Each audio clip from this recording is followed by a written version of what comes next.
Welcome to Islamic Life Coach School Podcast. Apply tools that you learn in this podcast and your life will be unrecognizably successful. Now your host, Dr. Kamal Akhtar. Hello everyone. Peace and blessings be upon all of you. Today I want to talk to you guys about the mind gap between wealth and poverty. There's a lot to unfold, but as usual, I will give you an easy breakdown, concepts that build on each other and help you see how thinking wealthy is not the same as having wealth, and thinking wealthy is the prerequisite to having wealth. I have broken down the Thinking Wealthy podcast into 3 episodes.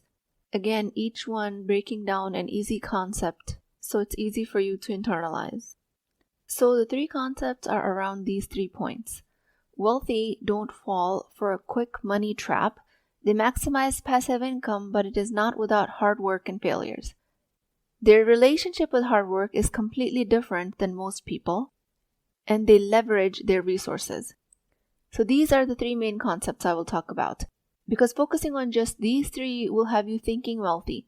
And as I always say, from thinking comes emotions, and from emotions come actions, and from there come results.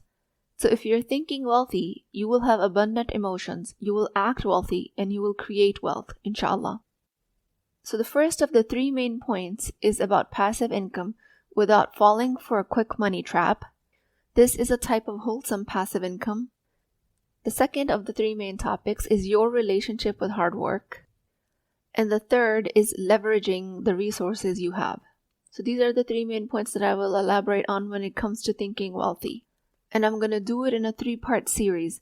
And each podcast of this series will give your brain enough food for thought that you will just mix my ideas with your own thoughts and churn them up and create a new way of thinking for yourself.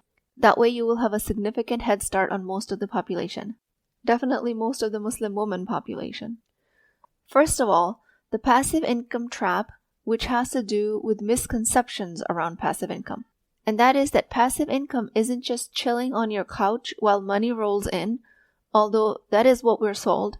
This is the fantasy of easy money. The mindset between middle class and wealthy around passive income is that middle class thinks it's a quick solution. Wealthy think that passive income takes a nest egg. It takes contribution, effort, and patience in the front end. It's like planting a garden. You don't just toss the seeds and hope for the best. You plant them, you water them, and maybe sing to them if that's what your thing is. But over time, you're going to have a blooming garden. Wealthy love that money garden, where the money grows. They address its needs, and they reap the reward.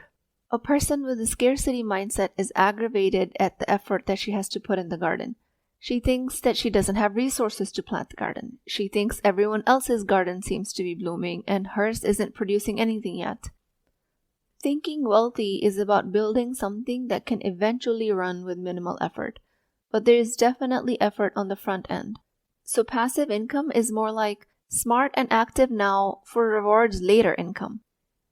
If you take a blogger, for example, they don't just write a post and become an internet sensation overnight. They write consistently, they engage with their readers, they learn about SEOs, and over time, they might earn through affiliate marketing, ads, and get good at copywriting so their blog becomes famous. It's work, it's smart and thoughtful, and it works. And it pays off with passive income at the end. If you want a $20,000 monthly payout in your retirement years to keep up with your lifestyle, yes, that's passive income. But you will need about a $6 million nest egg to feed you that passive income. Are you working to feed that nest egg? Are you contributing? That's the effort in the front end. The idea of passive wealth is sold as easy money, but this clickbait type of thinking is just a trap. I believe in passive income. I believe in the stock market. I believe in smart investments. I believe all of these are the way to build generational wealth. But I do not believe that it will happen easily or overnight, as is the claim in most clickbait courses.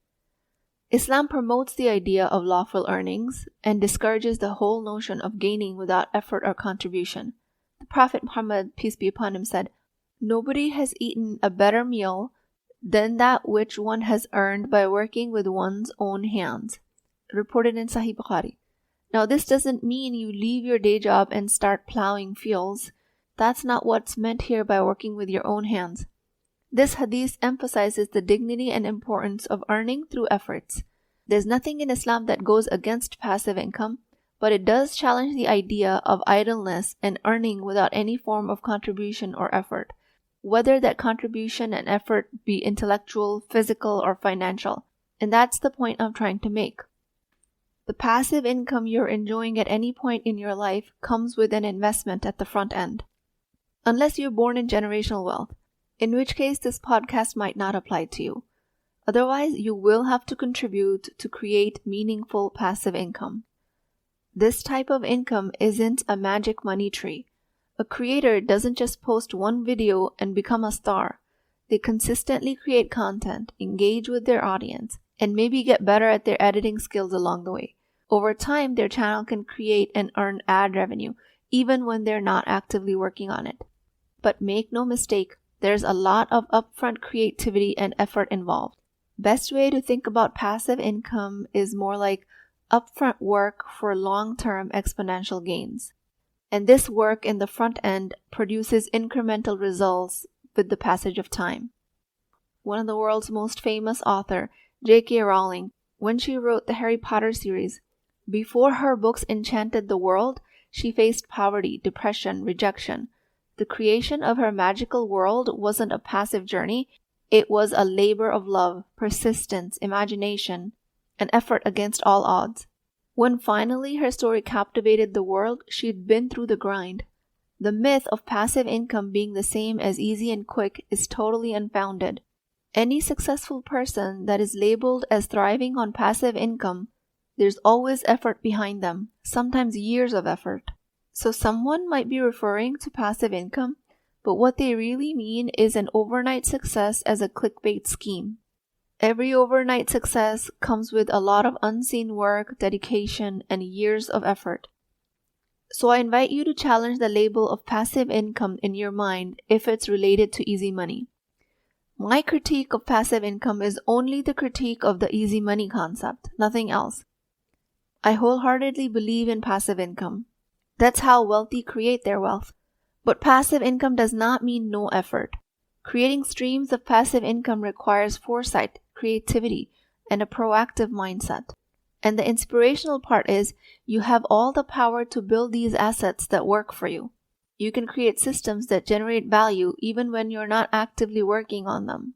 It's about smart investment of your money, time, be it in property, stocks, or in your own skills and products.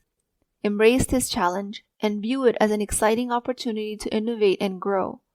When you commit to building passive income the right way, you're just securing your financial future, and you're claiming your freedom and your ability to make lasting impact.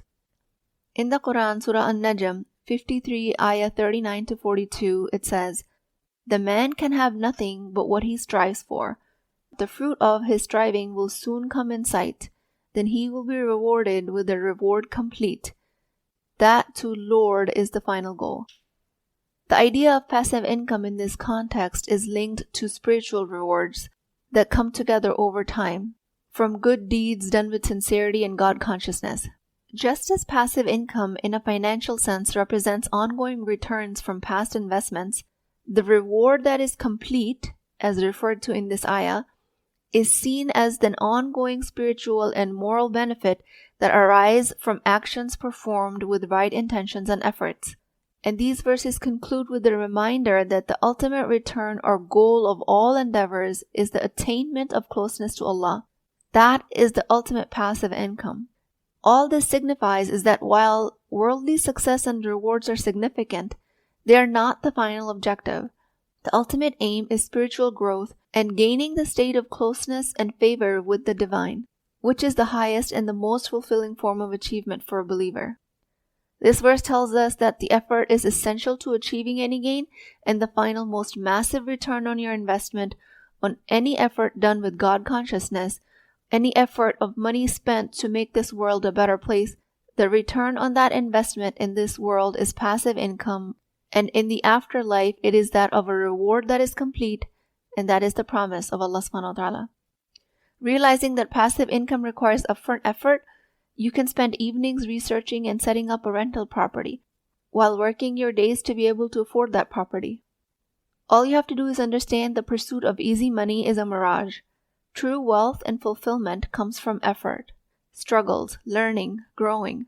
The sooner you start to recognize that and reject the notion of shortcuts towards passive income, the better off you'll be.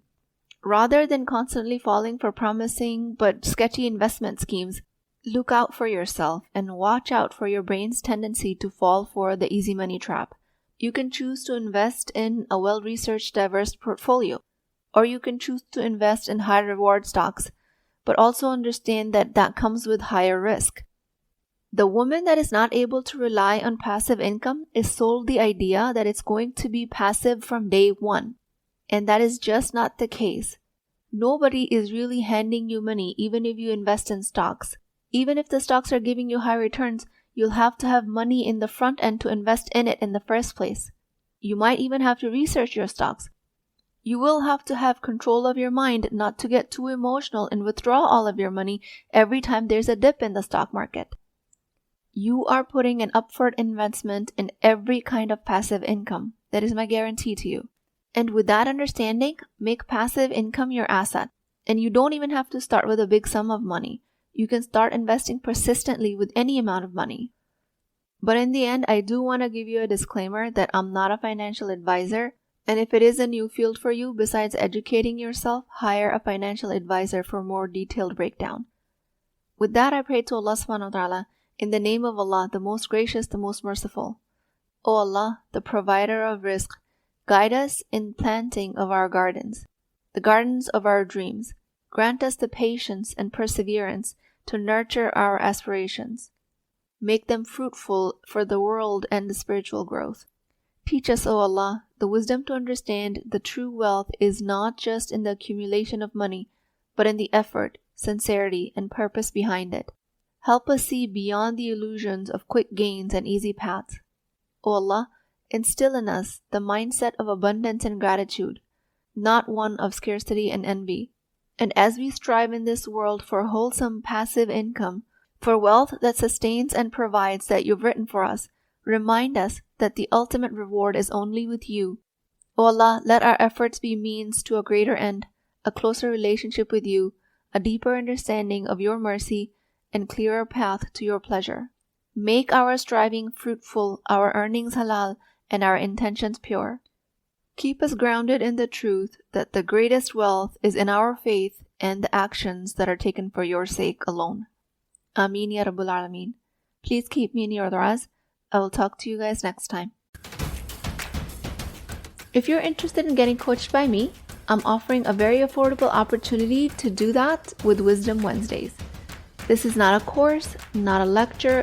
This is an opportunity for live coaching, real change with Islamic adab and etiquette. You do not need more information. You actually need a space to create change. At $19.99 a month, which is a price of takeout dinner, you as a Muslim woman will create confidence, intimacy, and connection without shame or fear of judgment, because your privacy is my highest priority. So join at www.islamiclifecoachschool.com. Resources, Wisdom Wednesdays. I'll see you inside, inshallah.